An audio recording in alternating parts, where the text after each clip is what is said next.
अस्सलाम वालेकुम दोस्तों कैसे हाल चाल है। मैं आपका दोस्त वासिफ राज वासा। दोस्तों आज की जो वीडियो है कुल्फ़े के मतलब है। कुल्फ़े का कबूतरबाजी में इस्तेमाल, मिजाज और फ़ायदे। कुल्फ़े के बीजों को कासनी और काहू के साथ मिलाकर कबूतरों को उड़ाने के लिए ठंडा पानी बनाया जाता है। कुल्फ़ा ठंडे पानियों का एक अहम जुज़ है।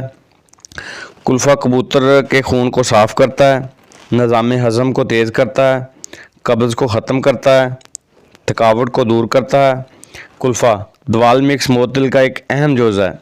कुल्फ़े में नशास्ता, कैल्शियम, मैग्नीशियम, फास्फोरस, फलाद, सोडियम, पोटाशियम, तांबा, गंधक और अगर इसमें विटामिन की बात करें तो इसमें विटामिन B1, B2 और विटामिन C काफ़ी मकदार में पाया जाता है। कुल्फ़े को अगर खून बनाने वाला कारखाना कहा जाए तो गलत ना होगा। तो अगर कुल्फ़े के मिजाज की बात करें तो ये सर्द और तर है। तो ये थी जी दोस्तों आज की वीडियो। नए आने वाले दोस्तों से गुजारिश है कि चैनल को सब्सक्राइब कर लें, साथ जो बेल का आइकन है उसको भी दबा दें। अपना ढेर सारा ख्याल रखिएगा। अल्लाह हाफ़िज़ नासिर।